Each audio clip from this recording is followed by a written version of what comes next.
Et bonsoir à toutes et à tous et bienvenue donc à ces rendez-vous des sciences. Moi, je suis Francesca Aceto et je suis chef de projet culture scientifique et technique à la mairie d'Ivry-sur-Seine au sein de la direction des affaires culturelles.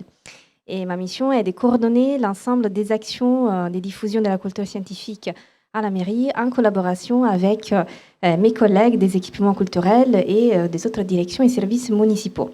Pour ces rendez-vous des sciences, en partenariat avec le Festival de robotique des Cachants, nous avons décidé de travailler sur les sciences du numérique, sur la place de la culture numérique dans notre société, sur la place de la technologie dans notre vie quotidienne, à quel monde nous prépare-t-elle et quel est le rapport entre science et fiction.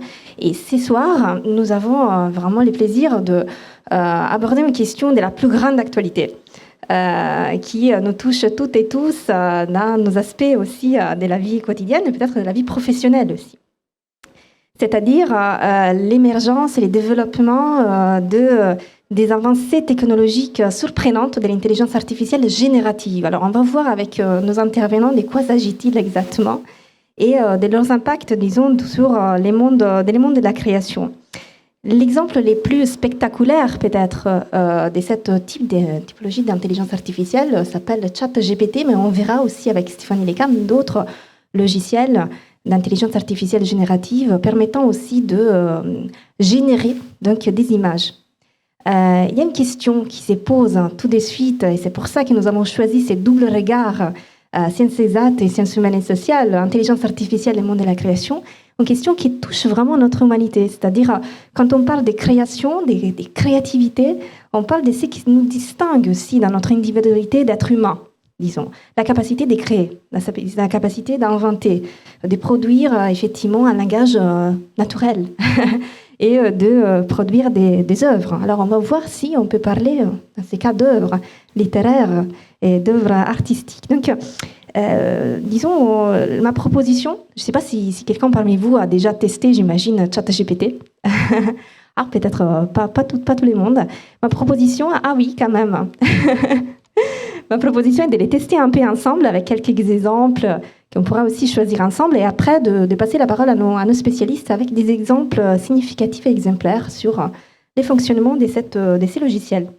Donc la première question, effectivement, que je vous propose, est celle qui est déjà sur notre écran, c'est-à-dire ChatGPT, qui tu es? Et donc, j'avais posé la question, il m'a répondu est-ce qu'Étienne Moffret, c'est une bonne réponse. ChatGPT est un modèle de langage développé par OpenAI et je suis conçu pour générer du texte en réponse à des différentes requêtes et pour engager des conversations sur divers sujets. Comment puis-je t'aider aujourd'hui? Alors, c'est plutôt une bonne réponse, parce qu'effectivement, ChatGPT, c'est ce qu'on appelle un modèle de langage, dont l'objectif va être de générer du texte. Mais là où ça peut être trompeur, c'est qu'il ne va pas essayer de répondre aux questions. En fait, il ne va pas essayer de comprendre les questions, il va essayer d'écrire un texte qui sera la suite de votre question. Donc pour ça, il s'est entraîné sur un gros corpus de texte. Et en se disant, les textes qui commencent par la question « Qui es-tu ?» se suivent généralement par une présentation de la personne. Alors en plus, il a reçu des indications pour dire que lui, c'était ChatGPT. On va voir tout à l'heure d'autres exemples. Mais c'est un des premiers gros points sur lesquels il va falloir insister avec ChatGPT et les modèles génératifs, c'est qu'ils n'essayent pas de comprendre les questions, ils n'essayent pas d'y répondre. Ils n'essayent pas de donner des choses vraies, ils écrivent un texte qui est vraisemblable et qui pourrait être rédigé dans un corpus de texte. Merci beaucoup. La deuxième question que je propose de poser à ChatGPT en direct, c'est faut-il avoir peur de toi, ChatGPT? Bon, essayons. Ah, pardon, je suis...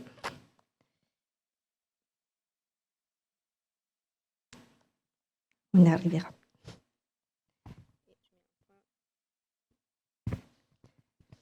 Essayons. Ah, il nous répond là, il nous rassure. Non, il n'est pas nécessaire d'avoir peur de moi. Je suis un modèle de langage développé dans le but d'aider et d'assister les utilisateurs.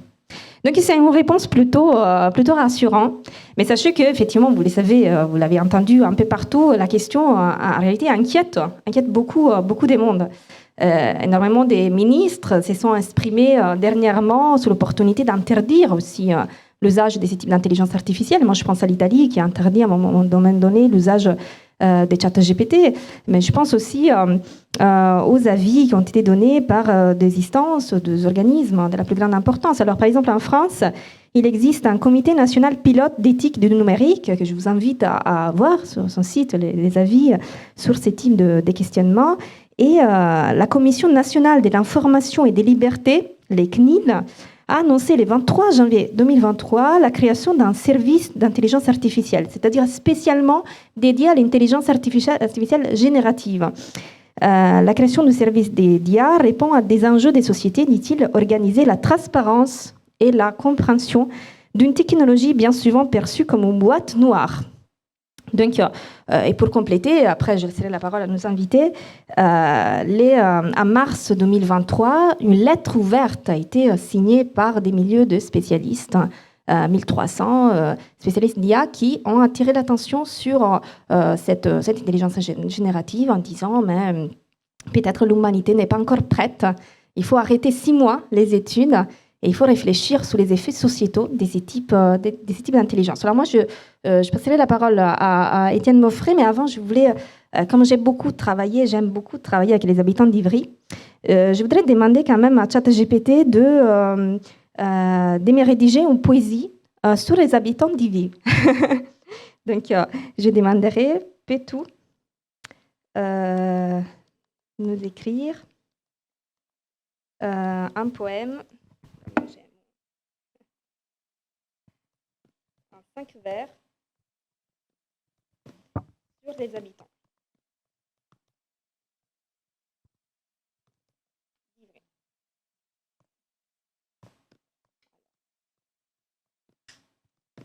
Alors, peux-tu nous écrire un beau poème? On va voir si il va jouer les jeux. Ah oui, quand même. Dans la ville d'Ivry, vibrante et belle, ses habitants éclatent des 1000 couleurs, unis par l'amour, à la joie, les étincelles. Alors voilà, il a joué un peu le jeu, mais est-ce qu'il s'agit vraiment d'une poésie? Qui est l'auteur de cette poésie?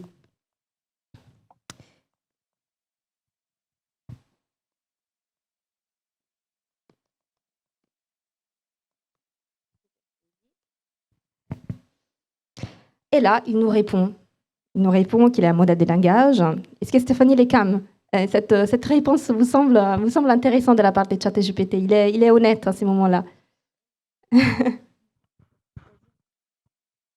C'est-à-dire qu'à défaut d'accéder aux bases de données qui ont nourri ChatGPT, on ne peut pas voir s'il y a un lien à faire avec une poésie qui peut-être existe déjà en France ou ailleurs. On peut imaginer que finalement, c'est simplement une adaptation avec des vers qui préexistent et qui sont issus d'un poème qui pourrait être protégé au titre du droit de la propriété intellectuelle, je ne sais pas, en Colombie, en Chine, et qui aurait été simplement adapté et transposé. Alors, je ne sais pas, après, c'est peut-être Étienne qu'il faut interroger sur ce sujet, mais c'est vrai qu'effectivement, ça pose beaucoup de questions. Est-ce qu'Étienne Moffret, comment fonctionne-t-il donc ChatGPT et est-elle fiable? Peut-on nous lui faire confiance?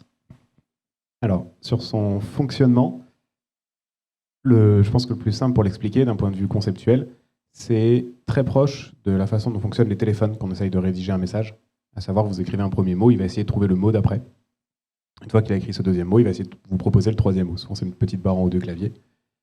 ChatGPT et beaucoup d'intelligence génératrice, c'est le fonctionnement global.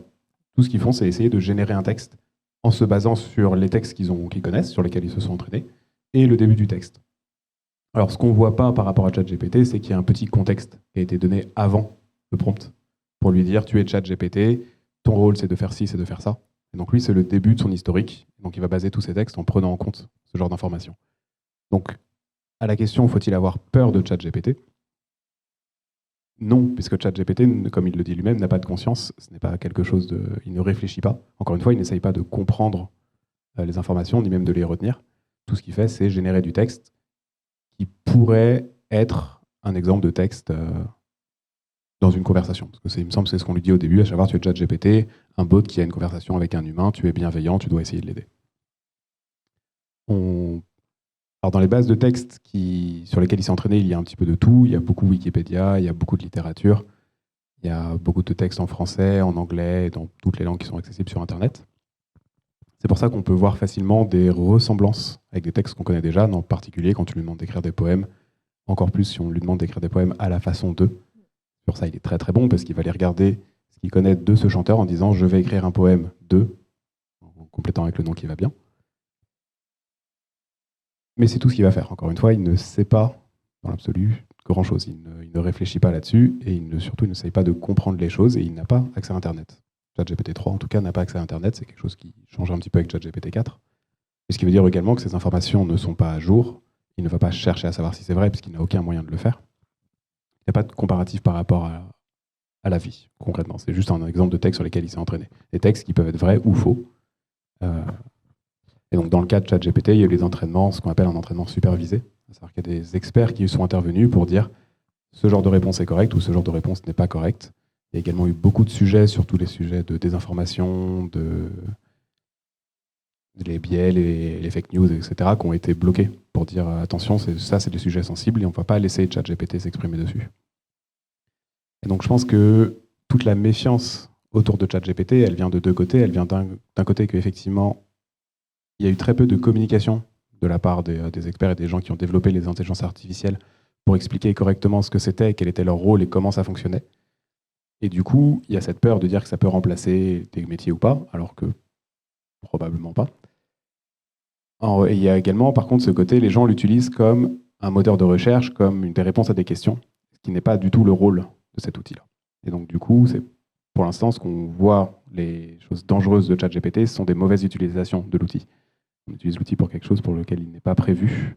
Et donc, forcément, il répond mal à ses attentes.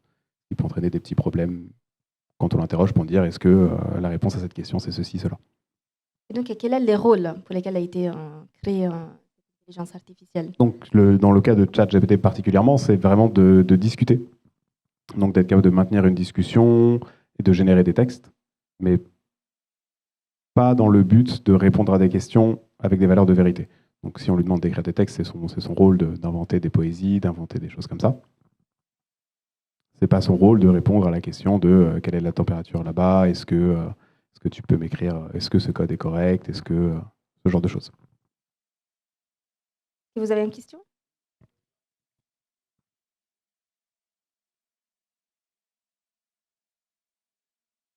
Alors, il répond. Oui, de toute façon, ChatGPT va toujours répondre sans problème. Là, ça, on va voir après. Il va toujours répondre, quitte à ce qu'on lui dise après, bah non, ça c'est faux. Il va dire, ah oui, d'accord, je me suis trompé, donc je vais me corriger. Globalement, parce sur les questions de code, il est assez bien entraîné parce que dans les bases de données sur lesquelles il s'est entraîné, il y a eu beaucoup de code. Et du coup, on lui demande d'écrire un code qui commence par ça et il sait retrouver des choses qui y ressemblent. Globalement, ce sera toujours moins vrai que d'aller sur des forums, d'échanger avec des spécialistes du sujet pour écrire du code. Alors ça va être plus rapide parce qu'il va vous générer automatiquement les réponses, mais encore une fois, il ne va pas chercher, dans le cas du code, à vérifier si ce code marche, si ce code fait ce qu'on veut. Il va juste écrire un code. Il ne le fait pas. Souvent, ça va être le cas, mais lui ne le vérifie pas et ce n'est pas son problème. Il va dire, OK, si je vais écrire un code qui ressemble à ça, ça ressemblerait à ce genre de texte, parce que le code, fondamentalement, c'est que du texte. Donc c'est pour ça que ça paraît performant là-dessus, mais il ne cherche pas à valider le code en question. Donc ça, c'est à l'humain de le faire derrière, et c'est pour ça que globalement, ce qui va être mon point un peu tout le long de la soirée, c'est que les intelligences artificielles sont des très bons assistants, mais de très mauvais remplaçants. Et vous en avez fourni un exemple, peut-être, oui. Alors je vois juste qu'il y a d'autres questions. Oui. Si...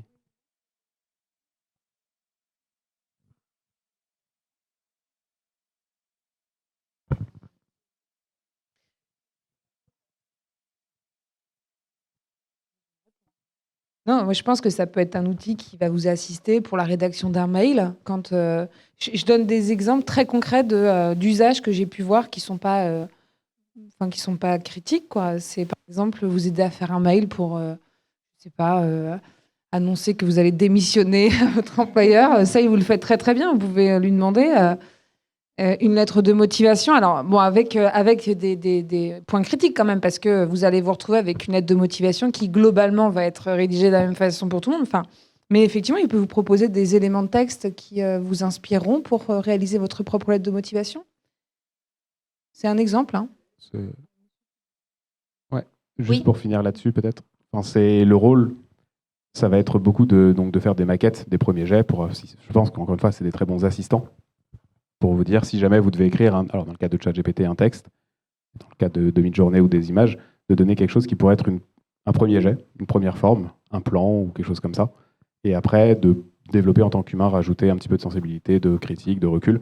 Et un autre point de ChatGPT, s'il a eu la forme de chatbot, c'est aussi pour entretenir des discussions. Pour beaucoup de gens qui ont besoin de discuter en ligne et d'avoir un espèce d'échange. Alors c'est à double tranchant parce que du coup, ça crée des problèmes, mais c'est aussi un des choix qui a été fait de faire cette espèce d'outil de discussion. Oui.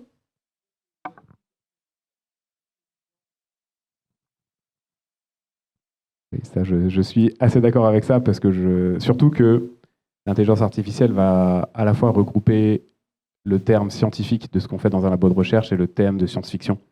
Et que ce sont deux intelligences artificielles fondamentalement différentes. Alors au début, on a eu l'impression que ça s'approchait, que ça allait être vers la même chose, d'où les mêmes noms. Mais une intelligence artificielle n'est pas spécialement intelligente. Elle fait des choses qu'on lui demande, ou pourquoi on l'a entraînée à faire.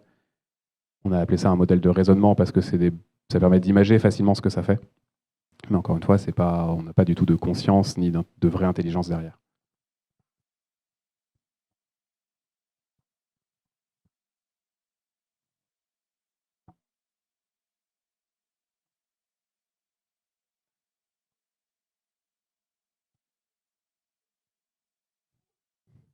Alors les intelligences artificielles, j'ai plus la date exacte, mais c'est travaillé depuis longtemps.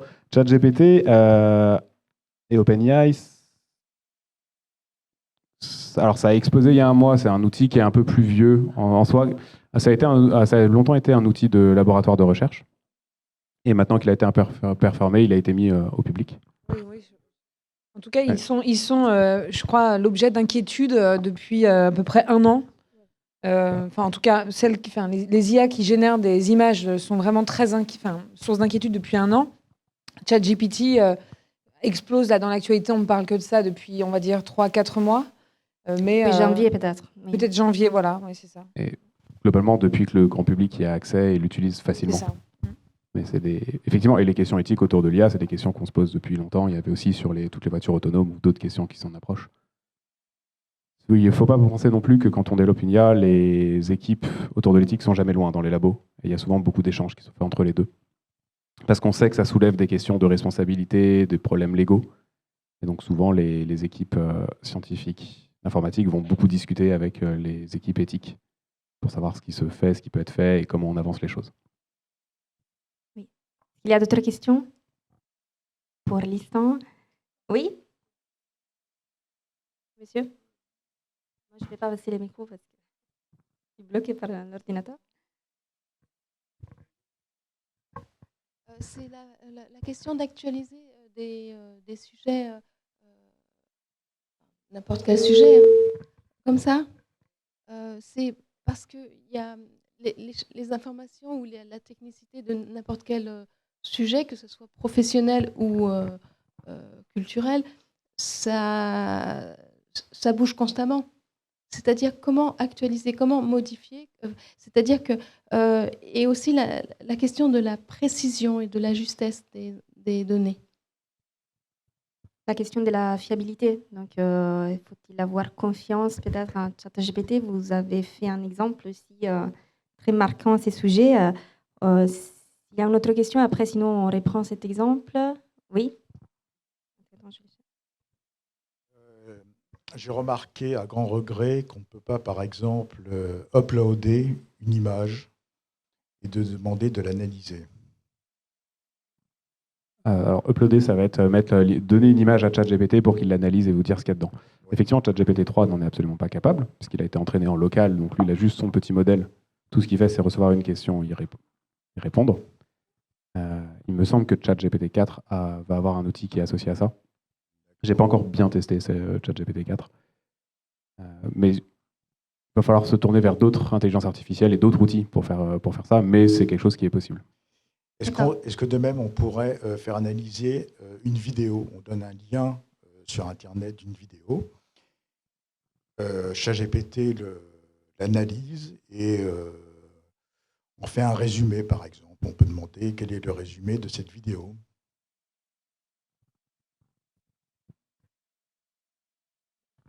En tout cas, si ça l'est pas tout de suite, ça le sera demain. Oui, ça le sera. Voilà, Techniquement, il n'y a rien d'impossible à ça. Maintenant, ça va être la puissance de calcul et l'entraînement. Parce que pour que ça marche, il va falloir qu'une IA qui s'entraîne sur beaucoup de vidéos avec des résumés associés pour se dire ce type de vidéo se résume de cette façon.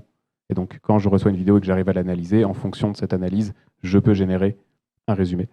À ma connaissance, il n'y a pas d'IA qui ont été entraînées sur ça pour le moment. Mais c'est probablement une question de temps à ce niveau-là. Lors de micro-trottoirs que j'ai pu voir à la télévision, j'ai compris que certains étudiantes commençaient à se servir sérieusement de ChatGPT pour concevoir des dissertations, répondre à des devoirs. Et comme ancienne enseignante, je m'inquiète parce que déjà, quand l'ordinateur est apparu dans nos classes, on a déjà eu des petits problèmes de fraude. Et là, je me demande si, au bout du compte, on ne va pas finir par devoir faire passer des examens purement face à face, oral ou écrit sur table, sur surveillance, pour éviter des fraudes importantes. Et deuxième question, excusez-moi, j'en profite après. En termes de création, ça veut dire que, par exemple, si je veux m'inspirer d'un auteur ancien ou récent, je peux en fait créer une chanson ou un document à son image, à son talent, à son style. Et dans cette mesure, vous allez sans doute évoquer les problèmes de droit d'auteur. Oui, bien sûr, on va en reparler, je pense, au travers d'exemples concrets. Mais donc, je vais répondre à cette question, puis ensuite, je reviendrai sur l'enseignement qui m'intéresse aussi, puisque je suis maître de conférence à l'Université de Rennes. Donc, j'ai été confrontée il n'y a pas très longtemps à ce problème-là. Pour ce qui concerne le droit d'auteur, il y a une frontière entre qui est assez floue. Et je veux dire, il ne faut pas polariser les choses. C'est a priori le droit d'auteur, quand on considère qu'une œuvre de l'esprit est protégée au titre du droit d'auteur, ça veut dire que les autres n'ont pas le droit de la recopier dans leur propre création. Alors, on commence doucement à avancer, mais si vous voulez, une œuvre qui serait tombée dans le domaine public, a priori, vous pouvez en faire ce que vous voulez, à condition toutefois de ne pas porter atteinte au respect de l'auteur et de l'œuvre, ce qu'on appelle le droit moral. Donc ça veut dire que déjà, il y a beaucoup de contenus qui échappent à la protection du droit d'auteur, et donc vous pouvez en faire ce que vous voulez. Et puis après, il y a une espèce de frontière difficile à tracer entre ce qu'on va dire l'hommage, oui, je me suis inspirée d'eux, et puis à la fois, au fond, est-ce que quand on ne crée pas, on ne s'inspire pas d'eux? Je veux dire, ça ne vient pas comme ça d'un geste un peu divin. Enfin, on a lu avant, on a vu avant, et puis on s'est nécessairement enrichi, stimulé grâce à des lectures, etc. etc. L'idée, c'est le droit intervient et va vous sanctionner s'il y a suffisamment d'éléments qui sont similaires entre la création que vous avez générée et la création qui serait, si vous voulez, contrefaite. Voyez ? Et donc, c'est à partir du moment où ces similitudes, elles sont constatées, qu'elles peuvent être contestées et éventuellement qu'on peut engager votre responsabilité sur la en contrefaçon. Alors là, vous voyez bien, la frontière, elle est très difficile à tracer. Je veux dire, à partir de quand est-ce qu'on est juste sur une inspiration du style 2 ? Et puis, à quel moment on a passé ce qu'il ne faut pas passer, le cap de je suis carrément dans une reproduction illicite d'une œuvre de l'esprit. Et pour les examens, j'ai été confrontée cette année parce que Rennes 2, l'université à laquelle j'appartiens, a été très à l'arrêt pendant les mobilisations. Et donc, nos étudiants ont dû passer leurs examens à distance. Et qui dit examen à distance dit rédaction des copies à distance, avec la possibilité, évidemment, de recourir à des IA pour générer des contenus et les soumettre aux enseignants. J'avais à peu près 150 copies à corriger dans une matière, avec la possibilité de les passer à un détecteur de ChatGPT. Et en fait, on nous en a mis 2 à disposition pour éventuellement comparer. Alors, autant vous dire que je n'ai pas non plus du temps à perdre à passer chaque copie dans chaque... Enfin, vous voyez, c'est compliqué. Mais j'en ai passé quelques-unes pour voir. Et le premier programme m'a dit que, par exemple, cette copie était inspirée à 24% de données qui étaient soit reprises sur Internet, soit issues éventuellement de ChatGPT. Et puis l'autre programme pour la même copie me disait que c'était 100%. Alors, en tant que bonne juriste, j'ai respecté le principe de la présomption d'innocence et j'ai fait comme si rien n'existait et j'ai décidé d'eux. Mais enfin, vous imaginez, c'est quand même une vraie difficulté. Alors, je voudrais juste rebondir, en tout cas sur ce sujet en particulier. Et comme vous l'avez évoqué, quand les ordinateurs sont arrivés, il y a eu des problèmes. Et mine de rien, on s'est adapté. Donc je pense fondamentalement que là, l'outil arrive, ça fait peur, ça change beaucoup de choses. Mais ça va demander un travail de la part de l'équipe enseignante pour s'adapter. Et pour faire en sorte que le travail demandé aux élèves ne puisse pas directement être produit par ChatGPT.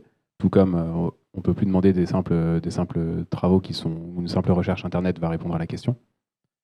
Quand les étudiants ont accès à un ordinateur et à Internet, il va falloir être conscient que oui, ce genre d'outil existe et il va falloir s'adapter. Ça va demander du travail, mais on organisera des euros. 150 euros dans une journée, ça devrait pouvoir se caler. Et un deuxième point, ça va être aussi trouver une façon pour former les étudiants.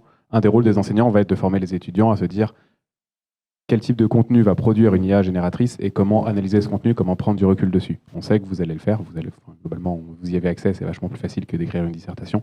Maintenant, comment est-ce que vous pouvez utiliser ça pour écrire une vraie dissertation? Comment vous pouvez faire le tri de ce qui est pertinent, ce qui n'est pas pertinent?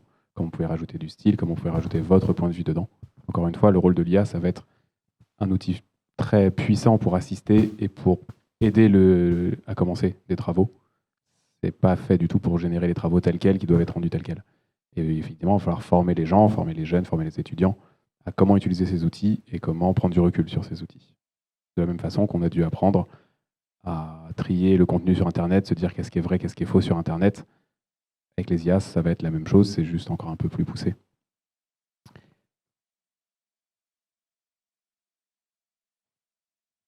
Il y a d'autres questions? Oui.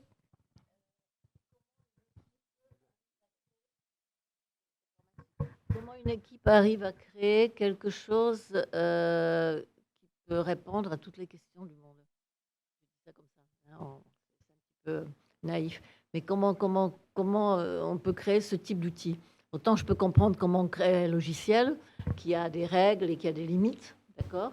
Là, c'est un outil qui apparaît sans limite. Ouais. Ses réponses, il n'y a pas de limite. J'ai l'impression qu'il est sans limite. Du coup, je vais juste réinsister un tout petit point sur quelque chose. Il va avoir des réponses, il n'a pas réponse à tout. Il n'a pas de notion de vrai, encore une fois. Il va juste générer un texte qui pourrait répondre à la question. Qui n'est pas une réponse à la question, puisqu'il ne sait pas la réponse à la question, puisqu'il ne sait même pas ce que vous avez posé comme question. Et là, on va avoir un bel exemple qui est ici, d'ailleurs. Non, en fait, lui, il considère que il va plus ou moins considérer que c'est le début d'un texte qui commence par cette question en se disant que la phrase d'après doit y répondre. Mais il a juste pour ça eu plein de textes et il va juste générer un texte qui est vraisemblable et qui pourrait se dire ça a l'air d'être une réponse à cette question, comme s'il improvisait complètement. Et on va voir tout de suite, je pense à travers l'exemple, qu'il n'a absolument aucune notion de ce qui est vrai et ce qui n'est pas vrai. Et dès qu'on va lui dire peut-être que ce que tu dis n'est pas complètement vrai, il va un peu adapter son discours. Mais le danger, c'est que ça paraît plausible en fait. Et que si on n'a pas du recul et qu'on ne fait pas un pas de côté sur ce qu'il nous propose, on peut vite tomber dans le piège de lui faire trop confiance. C'est ça, c'est pour ça que j'insiste sur le fait qu'il écrit des choses vraisemblables. Oui. Et il va toujours vous répondre. Ça ne veut pas dire qu'il a la réponse. Et ça, il ne l'a pas, généralement. D'ailleurs, techniquement, si vous voulez une réponse, c'est toujours mieux de passer par Internet ou par un échange avec quelqu'un, un expert sur le sujet, plutôt que par l'IA qui va générer un texte qui ressemble à quelque chose qui pourrait être une réponse. Je suis d'accord que c'est très troublant. C'est en ça que je dis que le rôle de l'enseignant va être de se positionner et d'apprendre aux étudiants à avoir du recul là-dessus. Mais on s'éloigne aussi légèrement du problème des métiers de la création pour aller dans les métiers de la pédagogie. Donc,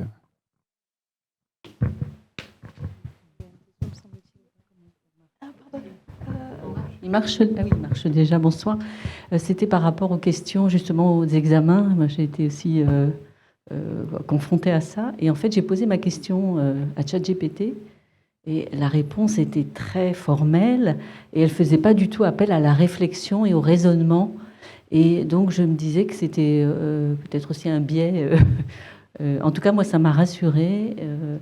Après, j'ai repéré quand même que dans les copies, il y avait eu des recherches sur ChatGPT, mais que la réponse était à côté parce qu'elle n'était pas transversale, il n'y avait pas de raisonnement, il n'y avait pas de lien entre les paragraphes. Enfin, on avait l'impression d'une accumulation comme ça de définition, une espèce de répertoire, mais qui n'avait pas de...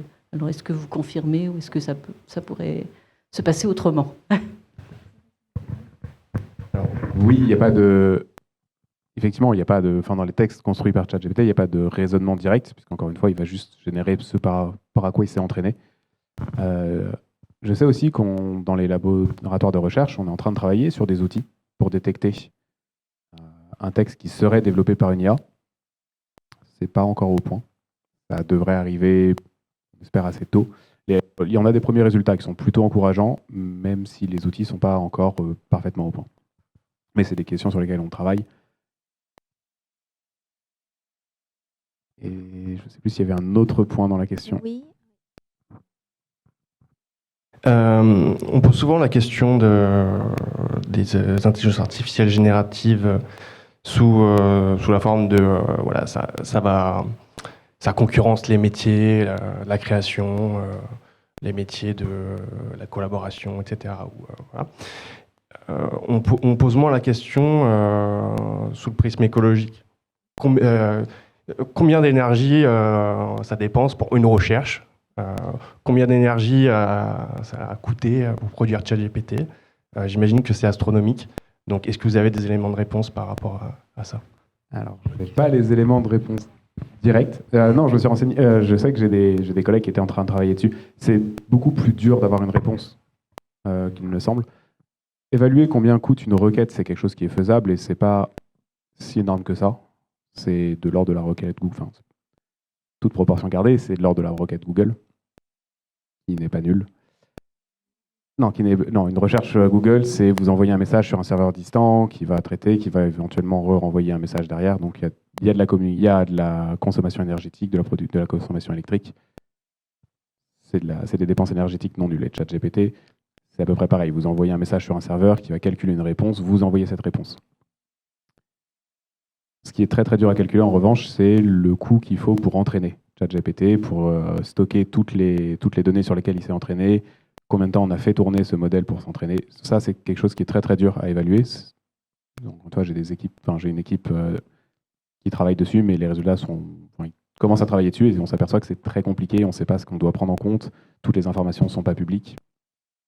Donc, c'est pas une question qui est si simple que ça, mais la réponse est globalement ça consomme beaucoup.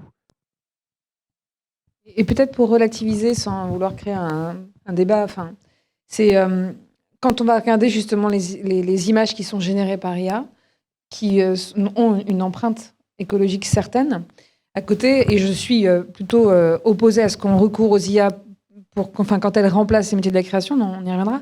Mais effectivement, si vous devez, je ne sais pas, réaliser un reportage photo pour et faire appel à une dizaine de personnes que vous allez aller chercher un peu partout, qui vont peut-être prendre des avions, etc., etc. Enfin, je veux dire, il y a tout ça aussi. C'est à mettre en balance avec ce que va générer comme coût écologique le déplacement de dizaines de personnes pour réaliser la même chose. Voilà, c'est juste pour mettre dans la balance. Mais je suis plutôt pour l'idée de continuer à travailler avec des humains et pour pas les remplacer. C'est aussi un coût énergétique, du coup, qui est... le plus gros, du coup, c'est de l'entraînement. Une fois que ça s'est passé, les requêtes à côté, une demande ponctuelle à ChatGPT à côté, c'est négligeable. Donc du coup, ce qui est très dur, c'est d'entraîner. Mais une fois qu'elle est entraînée, faire dérouler les IA et les utiliser sont a priori pas si impactants que ça. Encore une fois, faut pas... chaque coût est non nul, mais... Il faudrait avoir une analyse très fine et on ne l'a pas pour l'instant. Ça fonctionne? Oui. Oui. Alors, je peux tout à fait comprendre et je trouve que ça aide. Les lettres de motivation, moi je trouve ça barbant, donc à la limite, si quelqu'un pouvait les faire pour moi, pourquoi pas. Les lettres aux administrations, un petit coup d'aide, c'est bien. Si les élèves pompent sur des auteurs existants, moi, comme dit l'autre, je ne suis pas de la police. S'ils ont de bonnes notes ou de mauvaises. Moi, ce qui ça me dérange, c'est au niveau de la création. Parce que si il est en train de nous pondre des textes, alors je ne parle pas des photos parce que je rejoins assez ce que vous avez dit au niveau des déplacements et tout. Moi, je parle des textes. J'écris toujours à la main. Je fais plusieurs jets et je termine avec monsieur l'ordinateur, parce qu'effectivement, la présentation, je m'incline, c'est mieux que la machine à écrire. OK. Mais par contre, je suis toujours obligée de le surveiller parce que quand vous créez, vous écrivez avec vos mots. Vous pouvez changer. Lui, mon ordinateur, il est toujours régulièrement, il me corrige. Parce que, bon, alors je suis obligée de revenir dessus parce que c'est moi qui ai raison, ce n'est pas lui. Voyez, donc moi ce que je reproche vraiment à l'ordinateur, c'est que je voudrais qu'il soit à mon service, comme le frigo, la machine à laver, et que j'ai l'impression régulièrement d'être à son service. On me dit toujours, oh, mais alors ça facilite les choses. Moi j'ai l'impression d'avoir un nouveau-né à la maison, il faut s'en occuper toute la sainte journée. Alors si en plus il veut écrire à ma place, je ne vois pas à quoi nous servons, nous les humains. Hein? Alors, on crée des machines, on peut exister pour créer des machines, et puis c'est elles qui s'occuperont de l'esprit, de la beauté. Eh bien, je nous souhaite bon courage. Voilà.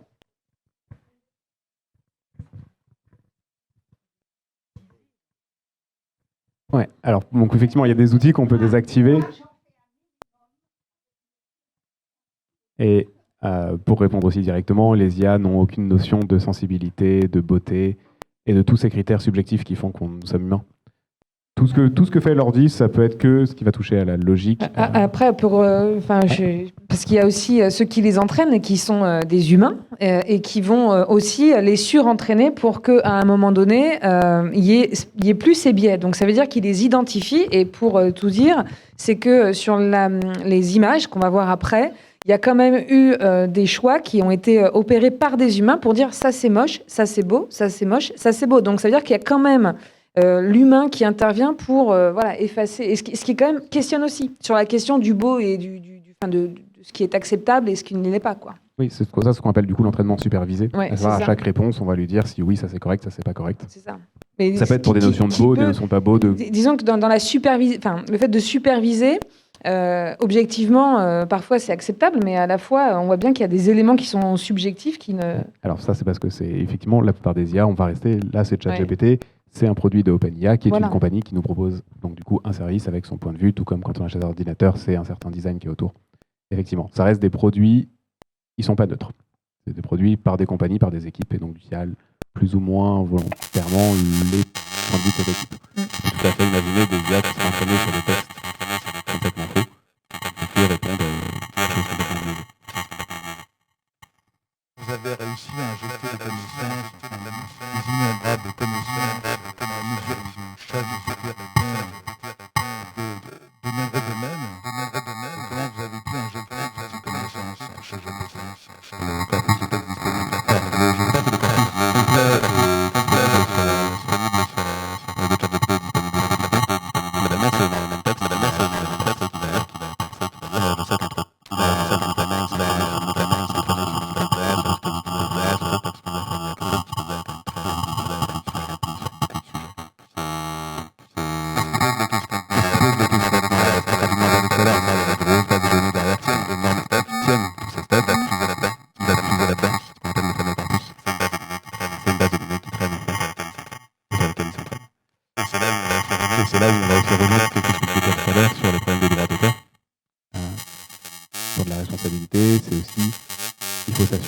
On parlait tout à l'heure d'images ou de textes qui étaient dans le domaine public.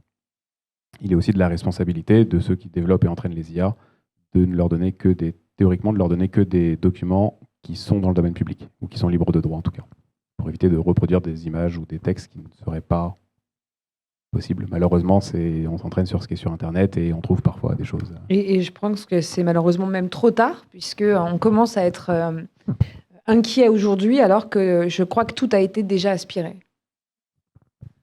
Y compris ce qui est protégé. Ah oui, non mais ça, c'est une réalité. Oui, on peut voir, je pense qu'on a pu voir des exemples aussi, notamment on lui demande d'écrire des textes qui ressemblent à du Renaud, des choses comme ça. Il va pouvoir ressortir parfois des refrains quasiment entiers qui sont quasiment mot pour mot de ce qui a été fait, parce qu'il s'est effectivement entraîné sur ces textes qui, bien qu'ils ne sont pas dans le domaine public, sont publics et sont accessibles. Mais là, ça pose effectivement des questions de responsabilité, d'entraînement, et ça, c'est des choses sur lesquelles il va falloir sensibiliser et les créateurs et les utilisateurs des intelligences artificielles. Si je peux enchaîner sur ma question, moi ce que je comprends c'est que c'est un outil conversationnel qui est utilisé pour autre chose, qui a été entraîné avec une certaine idéologie forcément. Vous dites qu'on ne sait pas à quelle base de données, dans quelle base de données forcément il va chercher, y compris si c'est des œuvres publiques, pas publiques. Donc ma question c'est, vous dites qu'il faut sensibiliser, vous dites qu'il faut former. Existe-t-il aujourd'hui des formations à une bonne utilisation des bots? Est-ce que c'est proposé pour les étudiants, mais aussi pour des gens comme moi qui vont certainement, on parle déjà d'impact sur des professions. Est-ce que ça existe déjà? Est-ce qu'on peut déjà se former à une bonne utilisation de ce genre d'outils? Alors, très honnêtement, je n'ai pas regardé s'il y avait des formations. J'espère qu'il y en a. Si ce n'est pas le cas, je pense qu'il y en aura bientôt. Parce que c'est forcément des problématiques d'où de plus en plus de chercheurs en IA se disent « mais attendez, c'est pas du tout comme ça que c'est censé arriver ». Effectivement, c'est un outil de discussion qui est utilisé pour autre chose. Du coup, malheureusement, je vais un peu botter en touche sur la question de est-ce qu'il y a déjà des formations. Notamment, je pense que ça dépend beaucoup de où vous êtes. Ça mettre en place des formations à l'éthique. Mais comme il existe déjà des formations, quand par exemple on rédige des mémoires au niveau des masters, on leur dit voilà, vous pouvez citer ce que vous voulez, mais il faut impérativement mettre une note de bas de page. Bon, c'est des formations éthiques, donc on va y venir évidemment. Mais on est un peu perdu là, même les enseignants sont perdus. Enfin, je veux dire, comment voulez-vous C'est ça déjà. Ouais. Comme souvent, quand la technologie arrive dans le domaine, par accès au grand public, on est un peu pris de court et notamment, je pense ça va un peu trop vite. Voilà, en fait, je pense que c'est arrivé un peu trop vite et ça a été accéléré par tout le problème de la pandémie mondiale. Et puis du reste, après un contexte de crise sanitaire sans précédent qui nous a un petit peu mis l'épreuve là-dessus. Face à des difficultés de fonctionnement. Donc évidemment, c'est la vague de plus qu'il faut savoir surfer et peut-être la vague de trop. Donc on est très inquiet. Voilà. Autre question. J'arrive. Ouais.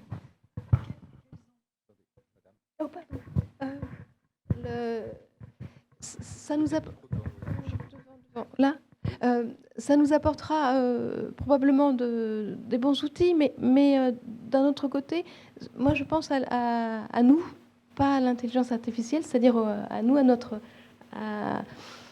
réflexion, à notre capacité à ce que nous sommes, c'est-à-dire notre intelligence pure, et ces outils qui vont nous apporter beaucoup, ils vont aussi nous prendre beaucoup parce que naturellement nous sommes un peu feignants, et donc il y a des choses qu'on va perdre. Je donne l'exemple avec par exemple les chiffres. Aujourd'hui, on a des grosses machines extraordinaires, mais on n'a pas tous besoin de ces grosses machines extraordinaires. Mais par contre, on sait peu utiliser les calculs. On sait peu utiliser la langue, c'est pareil, ça s'appauvrit.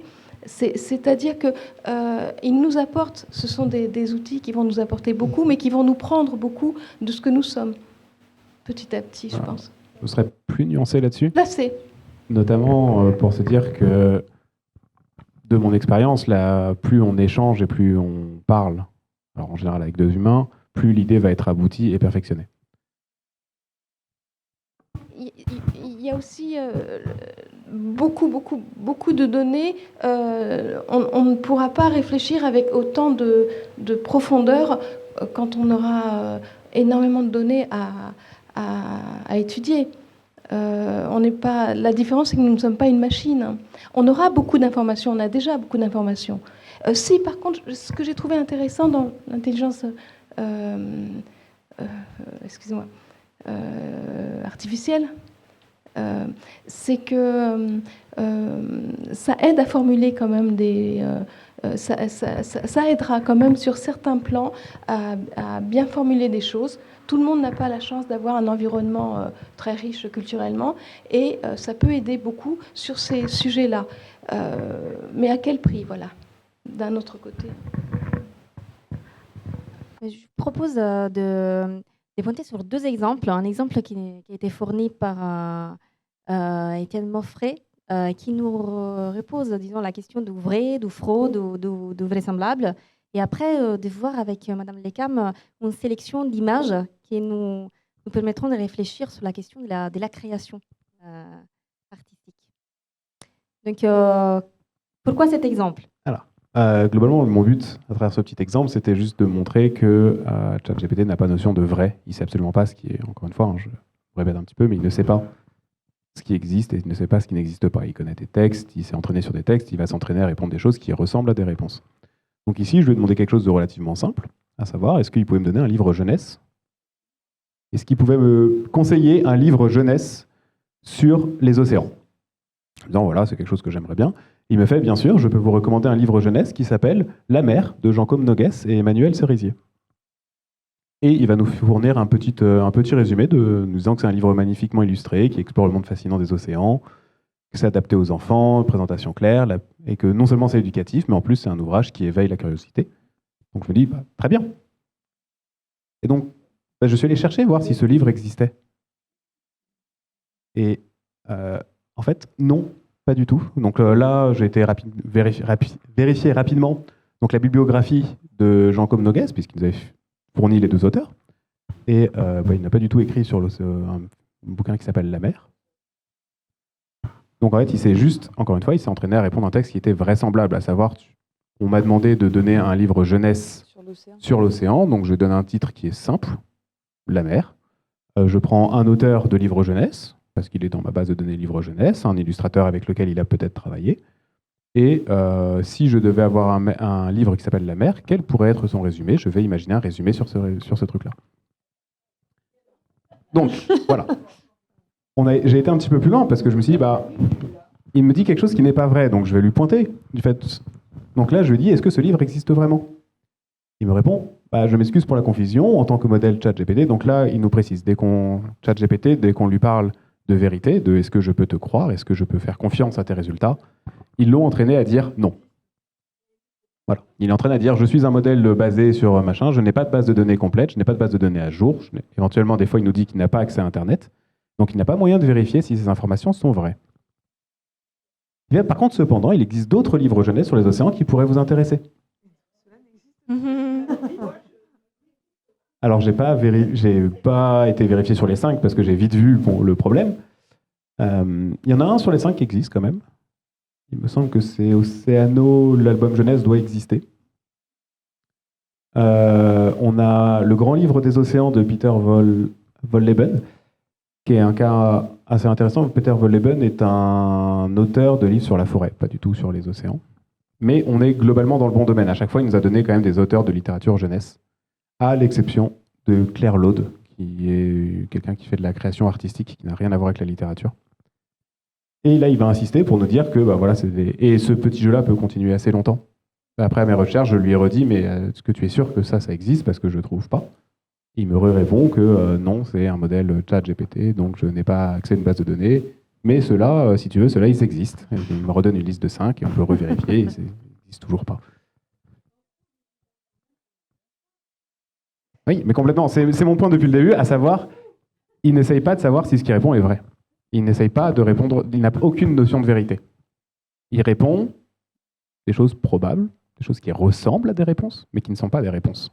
Et c'est en ça que c'est important à savoir, ChatGPT n'est pas un outil de recherche, ce n'est pas un moteur de recherche, et ce n'est pas quelque chose qui est fait pour répondre à vos questions quand vous attendez à quelque chose de vrai. Il peut répondre à des questions du type « ça va »,« est-ce que tu peux discuter un peu avec moi »,« est-ce que machin ». Il n'est pas là pour vous aiguiller et pour vous apporter des réponses. C'est un peu le but des illustrations. Mais toujours est-il que ça reste très vraisemblable à chaque fois et ça ressemble à quelque chose qui pourrait être vrai. C'est ça qui est dangereux.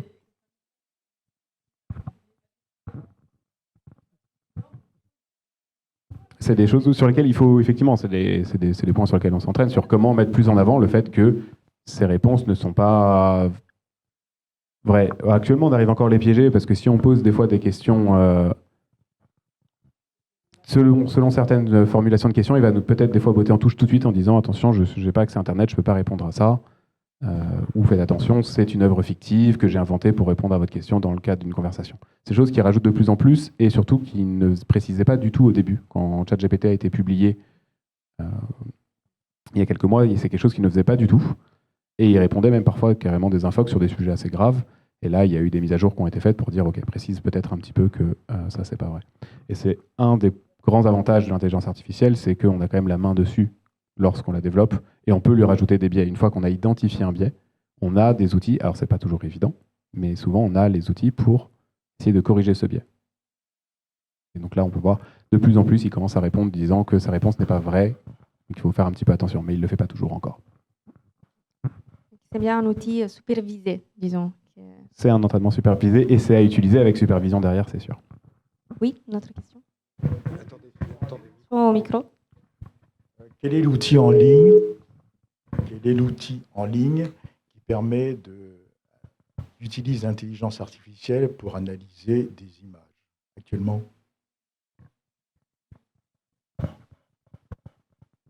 Je connais pas de. Je sais qu'il y a Midjourney et Google Lens. Lens, c'est la. Google Lens, c'est une IA qui fait de l'analyse d'image. Okay. LENS. Comme la lentille en anglais. Comme la lentille en anglais. Un seul mot. Google Lens. Et vous pouvez glisser vos images Google sur. Enfin, une image, on peut la glisser dans une barre Google. Il va vous faire l'analyse, justement, lancer l'outil et vous dire cette image, elle vient de tel site, elle a été machin. Et ça permet notamment de détecter. Quand on fait glisser une image dans la barre Google, il va chercher d'où elle vient et dire les premiers liens là où elle apparaît le plus ancien. Ça, non, c'est des moteurs de recherche pure. Et Google Lens peut aller un peu plus loin. Google Lens n'est pas Google Images. Google Images vous donne des sources et vous donne des images ressemblantes. Google Lens fait une analyse de l'image. C'est ce que vous pouvez avoir sur votre téléphone quand vous faites des photos et que vous lui apprenez que le visage de quelqu'un, c'est Antoine. Si vous lui demandez après photo Antoine à votre téléphone, il vous montrera toutes les photos où Antoine apparaît sur l'image. Si tant est que la photo soit à peu près bien cadrée, à peu près potable et que la prise de vue représente bien Antoine à peu près de la même façon. Excusez-moi, je propose qu'on passe à l'intervention de Stéphanie Lecam parce que. Oui, bien sûr, c'est prévu. Comme on parle d'image, effectivement, voilà. Ouais, alors moi, ce que je voulais vous montrer, c'est pourquoi est-ce que justement on est très inquiet du côté des métiers de la création, parce que donc il y a cette intelligence artificielle qui a fait surface en juillet dernier, donc ça va faire 1 an. Alors d'habitude, je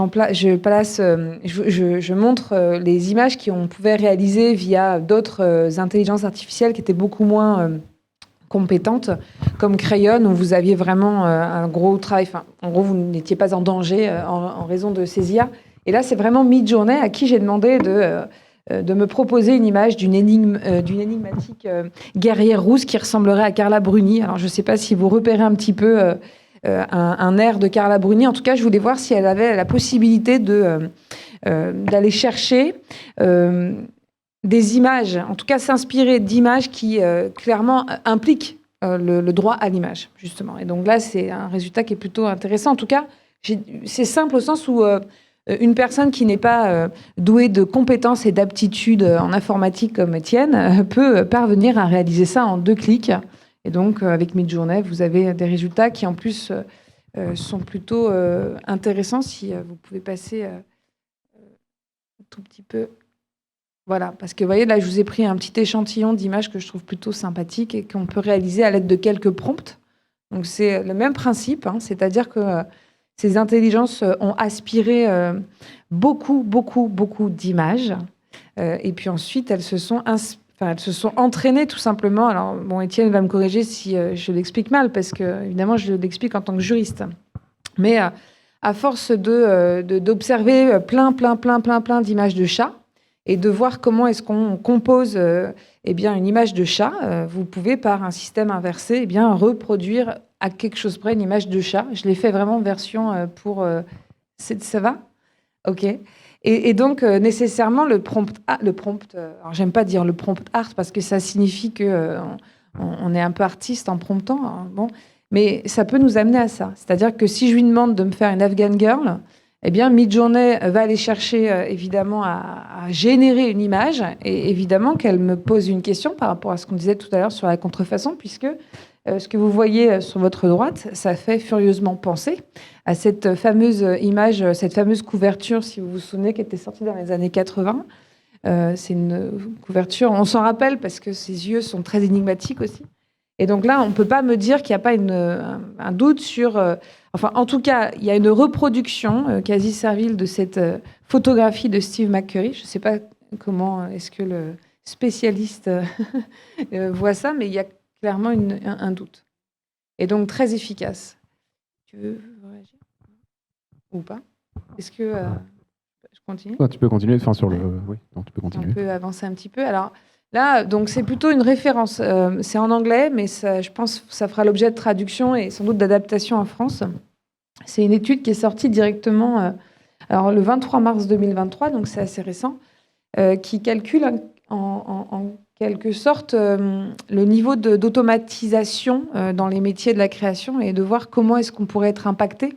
Alors, les plus en danger, ce sont les traducteurs, puisque, bon, déjà, avant, avec Google Translate, il y avait peut-être une raison de penser qu'ils étaient menacés, mais là, avec des nouvelles intelligences qui sont quand même clairement beaucoup plus efficaces, on craint qu'il y ait un changement dans leur métier, puisque...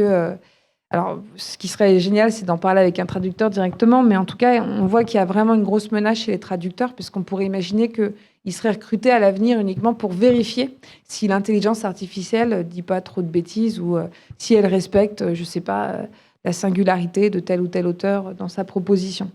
Et forcément, les photographes vont être impactés, les illustrateurs vont être très impactés, les écrivains peut-être encore un peu moins, parce qu'on a toutes et tous, je pense...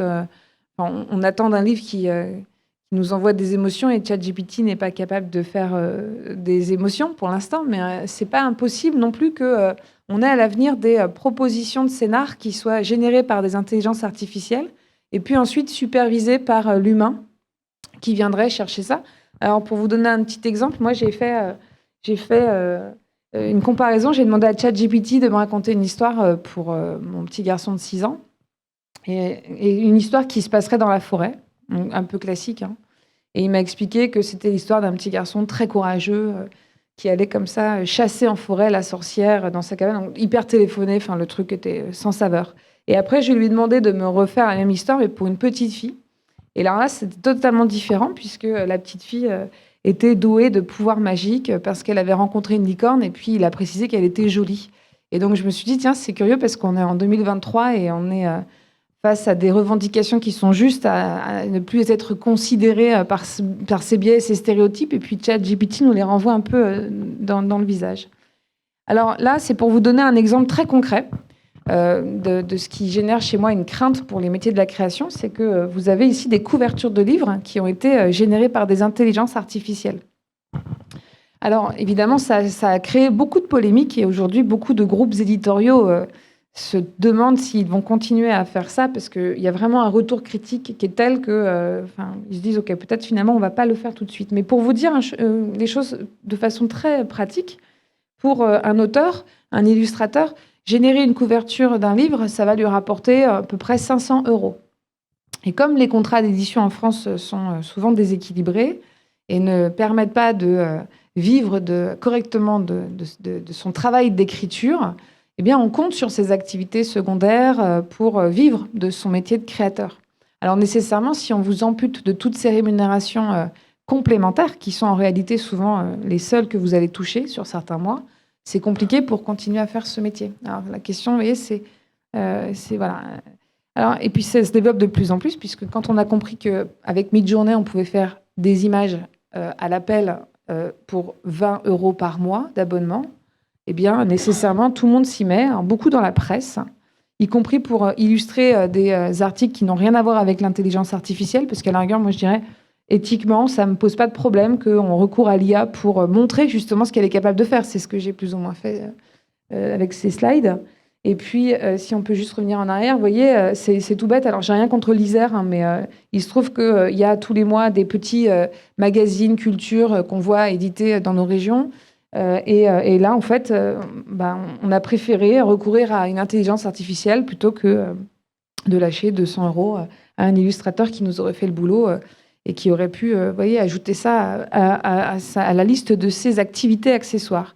Alors, la publicité s'y met, évidemment. Martini, Undies a sorti une grande campagne de publicité via Midjourney. Elle a demandé d'ailleurs, cette société, à ChatGPT de faire les textes qui accompagnent les maillots de bain. Undies, c'est des maillots de bain. Et puis pour aller jusqu'au bout, ce sont des maillots de bain qui sont de toutes les couleurs de l'arc-en-ciel et qui sont à vendre à des prix qui montrent que clairement ils ne sont pas fabriqués selon des conditions environnementales et sociales éthiquement responsables. Vous voyez, tout ça pour dire que on est vraiment là, on sait presque jusqu'au boutiste. Alors nous, on avait fait un colloque à l'Assemblée nationale et puis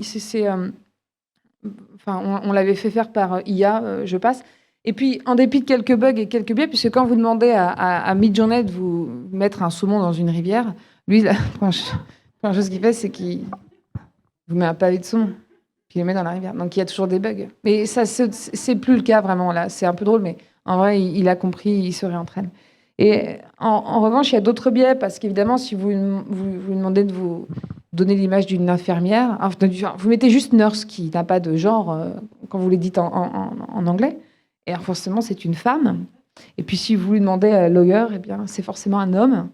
Et avec tous les travers de notre société, je pense qu'on arrive à la fin, puisque je voulais vous mettre ce risque de travers que vous avez vu.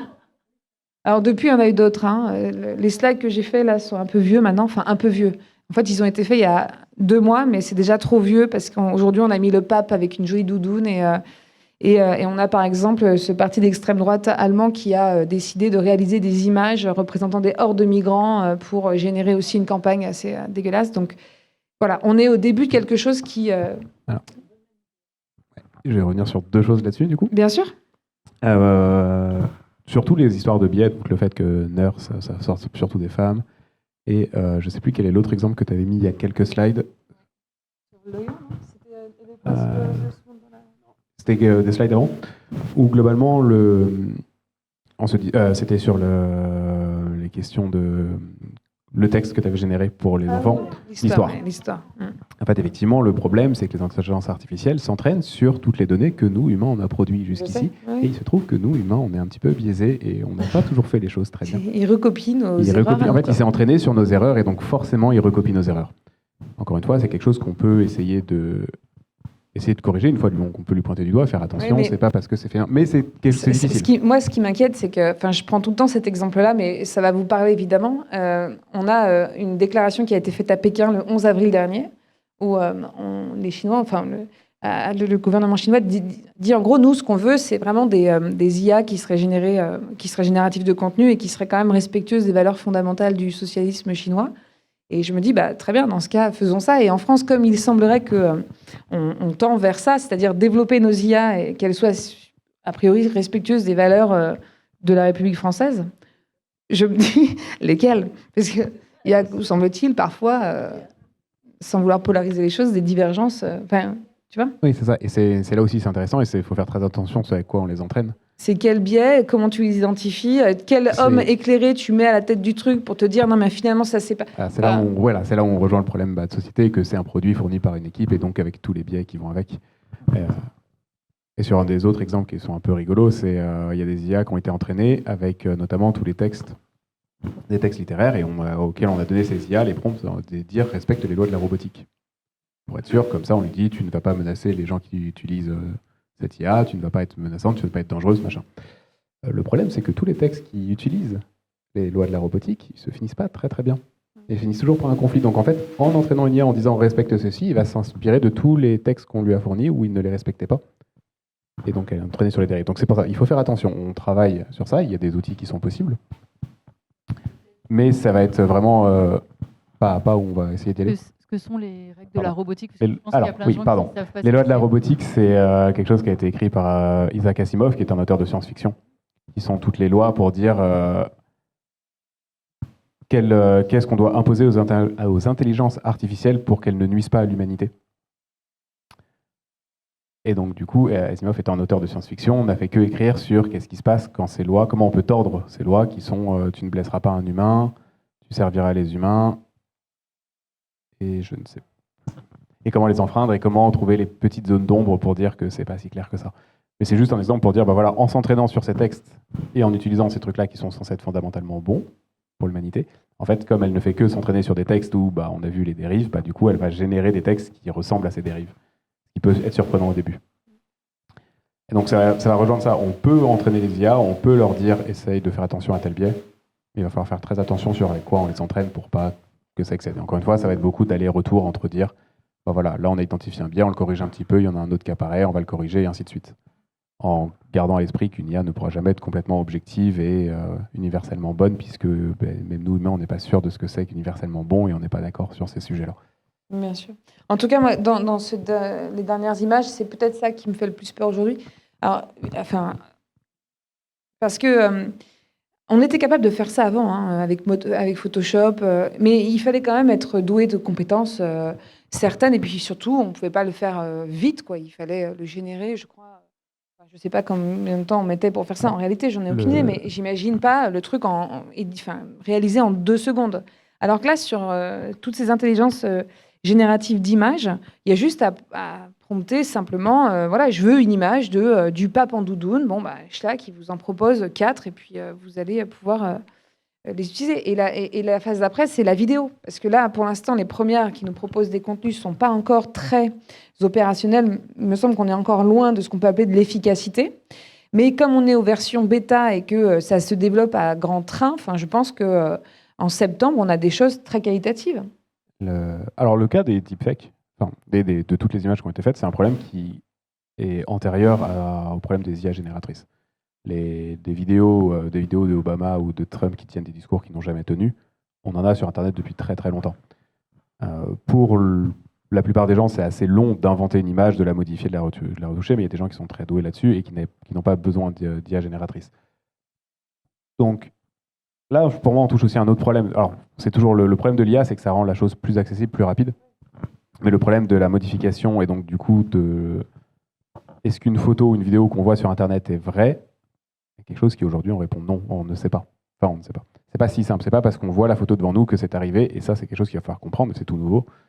Et on n'a pas encore les outils pour lutter contre ça. Et il va falloir qu'on les développe. Mais je suis d'accord que ça, c'est très inquiétant. Moi, ce que je vois simplement, c'est qu'une photo qui serait sujette à fake news, elle est postée sur Twitter, elle est retweetée 600 000 fois. Sur les 600 000, je pense qu'il y en a qui repartent avec l'idée que c'est peut-être vrai et que quand on leur dit que c'est faux, il y a peut-être quand même on est quand même dans un monde où il y a beaucoup de complotistes aussi, donc je veux dire, ça génère comme des ça, je suis d'accord, c'est juste pour dire que c'est un problème qui dépasse le cadre de l'IA très largement. On démocratise, disons, la pratique de... Ouais. Il y a une question. Quel avenir voyez-vous l'intelligence artificielle? J'ai pas compris le début de la question, si vous pouvez répéter, s'il vous plaît. On n'a pas entendu. Quel avenir?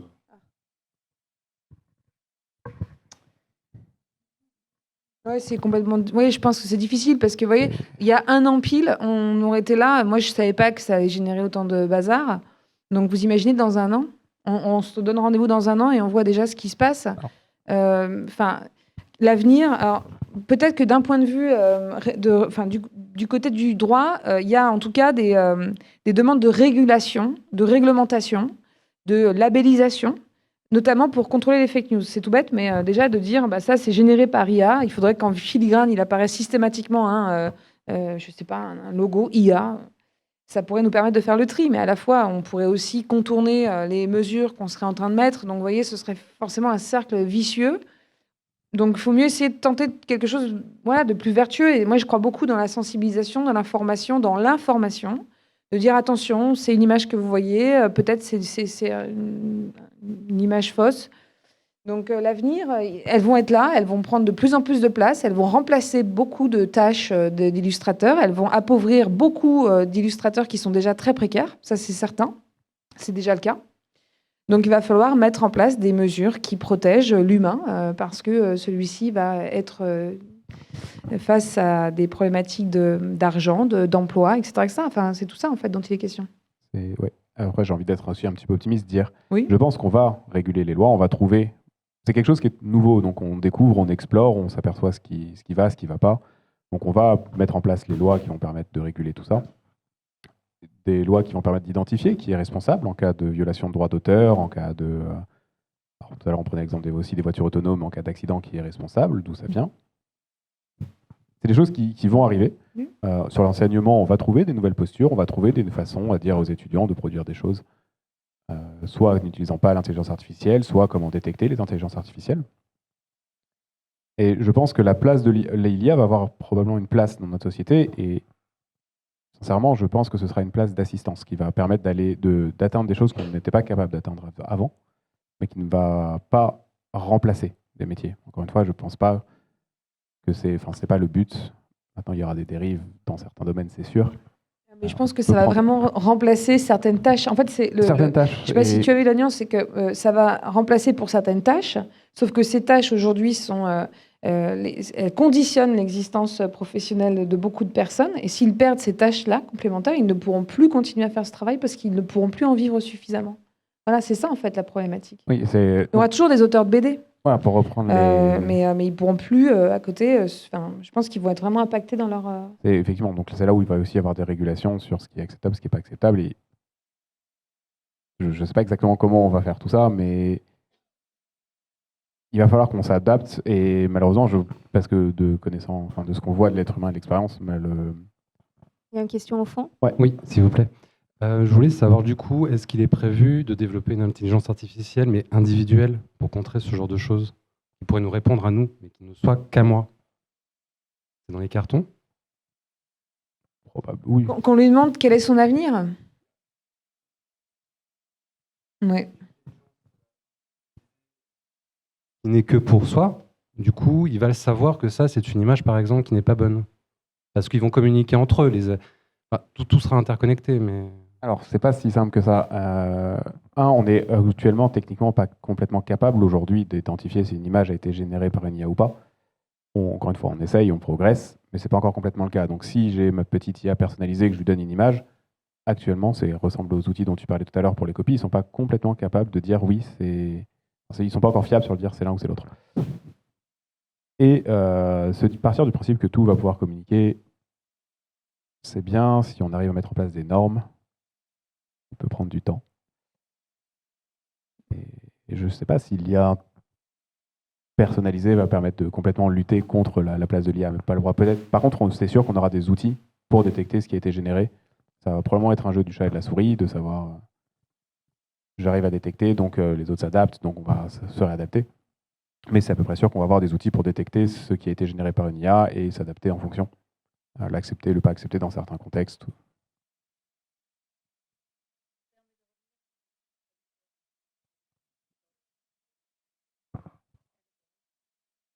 Pardon.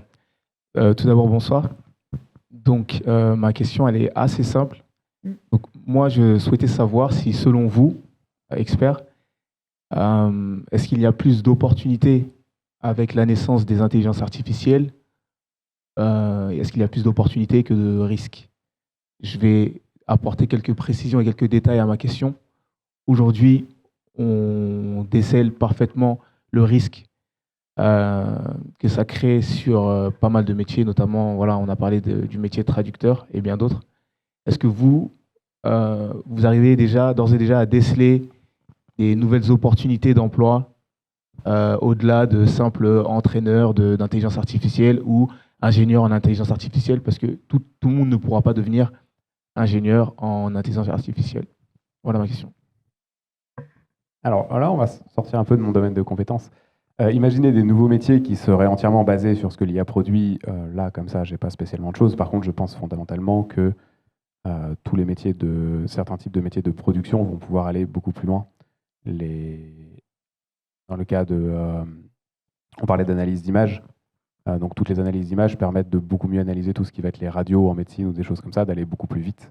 Donc de traiter plus de gens, pouvoir soigner plus de gens, ainsi de suite. Pour les calculs, faire des calculs encore plus rapides, produire certains types de codes plus facilement pour des petites tâches simples.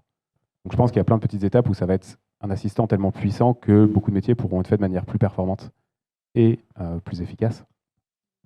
Alors oui, j'entends qu'il y a encore... Parce qu'on est tout le temps à la recherche de la performance et de l'efficacité plus. Et c'est quand même le mal du XXIe siècle, d'être tout le temps à la recherche du meilleur de soi. Enfin, je pense qu'il faut vraiment... C'est un travers civilisation... pardon. Mais non, mais il faut être plus performant. Il faut travailler plus longtemps, il faut être plus performant. En fait, on ne pose pas la question de l'humain. Voilà, de pourquoi est-ce que... Enfin, pardon, je dévie complètement et je suis plus dans mon rôle de juriste. C'est plutôt... Là, on va sortir en tant qu'humain. Mais du coup, on va être sur les deux points de vue, d'en savoir... Il faut que... Alors, est-ce que, du coup, en tant que société, on veut se placer en sorte de dire, OK, on va réduire le travail des humains, tout en leur laissant les conditions de vie nécessaires? Si c'est ça qu'on veut, on peut dire, ok, peut-être que les illustrateurs de BD ne pourront plus en vivre des illustrations parce qu'on va utiliser plus d'IA pour faire les premiers livres, mais si ça leur laisse plus de temps pour faire les BD qui leur plaisent et les illustrations qui leur plaisent, et moins de commandes, en leur laissant les conditions de vie, mais ça demande un travail d'adaptation de la société également dans ces cas-là. Voilà, c'est ça. Et donc là, on part sur complètement notre débat, par contre.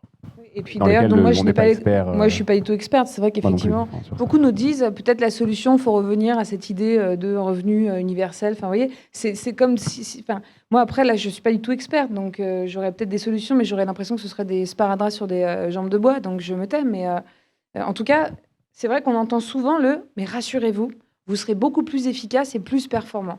Et là-dessus, je crois qu'il y a vraiment un recul à prendre parce que. Encore une fois, là, ça va dépendre des questions philosophiques Oui, bien sûr. et sociologiques, de savoir vers quel type de société on veut tendre.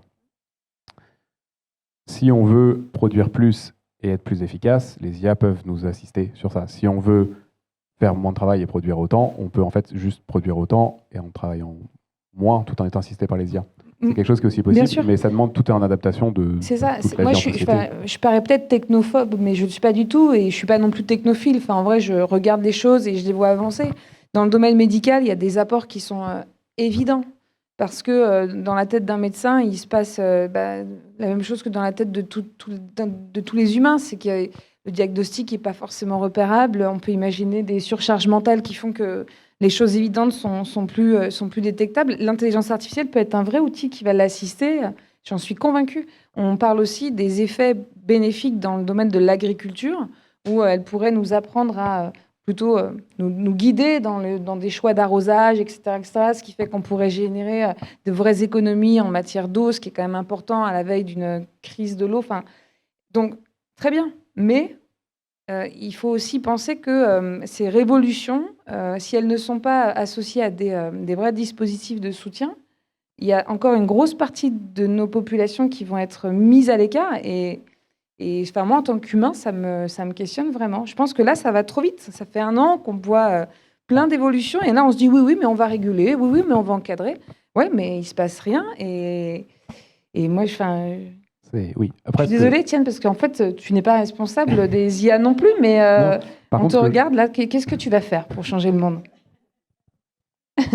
Et surtout, je pense que ce n'est pas une question qui sont les créateurs d'IA qui vont répondre spécialement à cette question. C'est aussi les utilisateurs, c'est les infrastructures, c'est beaucoup les personnes qui mettent en place les lois. Et il faut que ce soit des discussions qui soient mises en commun pour dire qu'est-ce qu'on développe pour que ça aille dans le bon sens. Je pense que l'IA a une place dans la société de demain, peu importe la direction que cette société prend. On peut aller dans un sens comme dans l'autre, et l'IA peut nous assister dans un sens comme dans l'autre. Et je ne pense pas que fermer la porte en se disant c'est une technologie qui est trop dangereuse, on ne l'utilise pas, je ne pense pas que ce soit une bonne solution.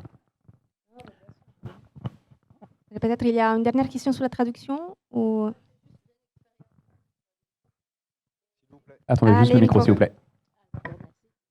Oui, donc je disais que c'est une expérience parce que je suis traductrice. Alors, vous avez raison, parce qu'en fait, tous les sites qu'il y a, tout ce qu'ils proposent au niveau de la traduction instantanée, c'est souvent mauvais. D'accord, c'est pas bon. Ça peut servir un petit peu de démarrage des fois. Quand on met une phrase et qu'on ne sait pas comment la commencer, même si du coup ça peut vous servir de démarrage, un petit peu d'aide. Mais en général, par rapport à la langue que je traduis, ils sont c'est une langue, c'est une petite langue, c'est du tchèque, donc c'est pas très peu de gens parlent cette langue, donc c'est pas l'anglais quoi. Peut-être que les sites de l'anglais sont meilleurs, mais ils sont vraiment pas bons. Alors, je vous confirme que les traductions en anglais sont nettement meilleures que toutes les autres traductions. Voilà, quand on lui demande de faire des traductions en breton, est-ce que je suis bretonne? Je le redis, on est encore à l'abri. Mais bon, cela étant, ça peut être intéressant, parce qu'il paraît que ça peut être aussi un mécanisme qui, si elle était bien entraînée, peut-être elle nous permettrait d'empêcher que cette langue s'éteigne, ou je sais pas, vous voyez, ça peut être aussi un autre système comme ça. Mais en tout cas, oui, vous avez encore un petit peu de quelques années devant vous. Pour le tchèque. Pour le tchèque.